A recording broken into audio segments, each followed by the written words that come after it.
Bonsoir madame, bonsoir mademoiselle, bonsoir monsieur. Nous sommes le 3 mai 1968, il est 20 h.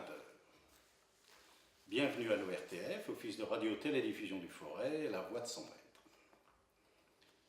Après Nanterre, les autorités ferment la Sorbonne. Monsieur Jean Roche, recteur de l'Académie de Paris, a décidé en accord avec les doyens des lettres et des sciences que les cours, les travaux pratiques et dirigés seront provisoirement suspendus à partir du 4 mai, dans l'ensemble des locaux de la Sorbonne et de son annexe Censier. Cette décision touche 35 000 étudiants en lettres et 1500 en sciences. En effet, cet après-midi, vers 17 h, la Sorbonne a été bouclée par des gardes mobiles, unités de la gendarmerie spécialisée dans le maintien de l'ordre, et les agents de la PP, la police parisienne. Imperméable noir, casque sur la tête, chaussures de ville aux pieds, qui font la chasse à l'étudiant.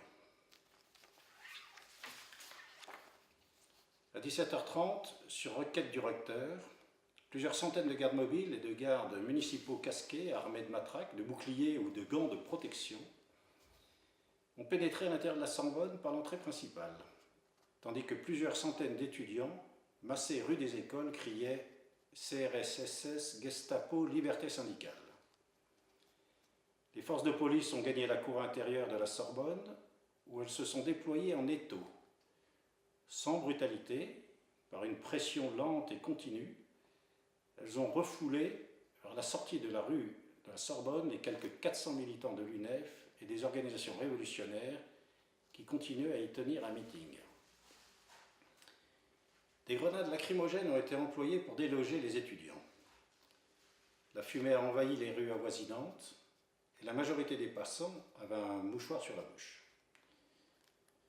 Après avoir terminé l'opération de nettoyage de la Sorbonne, les forces de police ont donné une première charge pour disperser plusieurs centaines de manifestants rassemblés boulevard Saint-Michel au niveau de la rue des Écoles.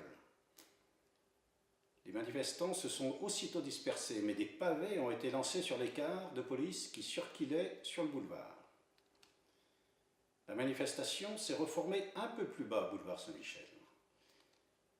Les forces de police ont à nouveau chargé, refoulant les manifestants vers le bas du boulevard Saint-Michel.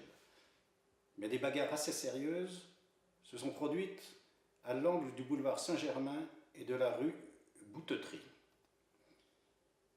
Les forces de police, sous une grêle de pierres, ont tenté de refouler les manifestants vers la place Maubert. Des heurts se produisent le long du jardin du musée de Cluny. Des arrestations ont été opérées. Pendant ce temps, la circulation automobile continue avec difficulté et lenteur. À l'heure où nous vous parlons, il est à craindre que les incidents redoublent de violence.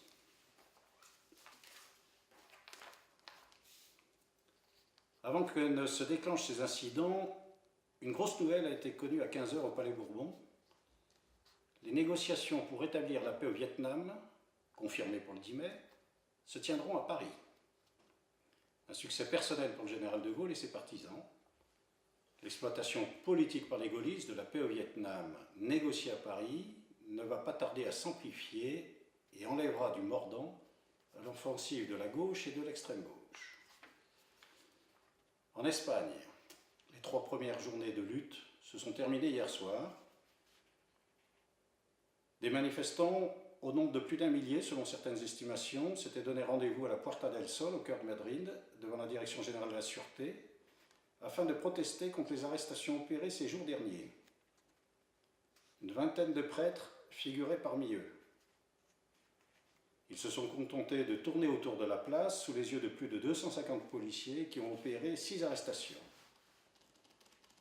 Le nombre total des arrestations effectuées à Madrid pendant les 3 journées de lutte dépasse 270, d'après les déclarations d'un avocat démocrate chrétien. La plupart des personnes appréhendées sont des jeunes gens, entre autres des étudiants suisses, italiens, britanniques et argentins. Un porte-parole des commissions ouvrières avait annoncé que des arrêts de travail auraient lieu pour exiger la liberté des détenus, mais jusqu'à présent aucune grève ne s'est produite à Madrid.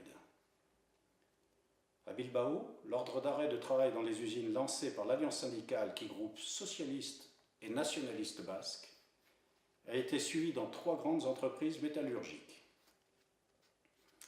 Et à Valladolid, une manifestation de 1500 étudiants, organisée après une assemblée libre, a été dissoute sans incident.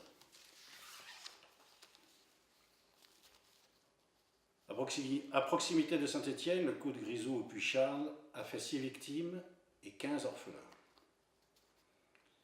C'est donc une nouvelle tragédie qui vient d'endeuiller la paisible cité de Roche-la-Molière, ville du travail, qui devait à la mine la plus grande part, pour ne pas dire la totalité de son activité. Une fois de plus, les hommes du fond viennent de payer un horrible tribut à la mort qui sans cesse rôde autour d'eux. Le Puy-Charles est l'un des plus modernes de la région, puisqu'il fut ouvert en 1943. Son chiffre moyen d'exploitation atteint 2,3 tonnes par homme, grâce à ses installations perfectionnées. Il n'échappera cependant pas à la fermeture inexorable qui, dans peu d'années, frappera, on le sait, l'ensemble du bassin. C'est à 6 heures que les hommes du postin avaient pris leur service. Cette équipe avait atteint, comme chaque jour, la cote 220, c'est-à-dire 720 mètres de profondeur, au plan Buffalo, dans le quartier du Bouchage.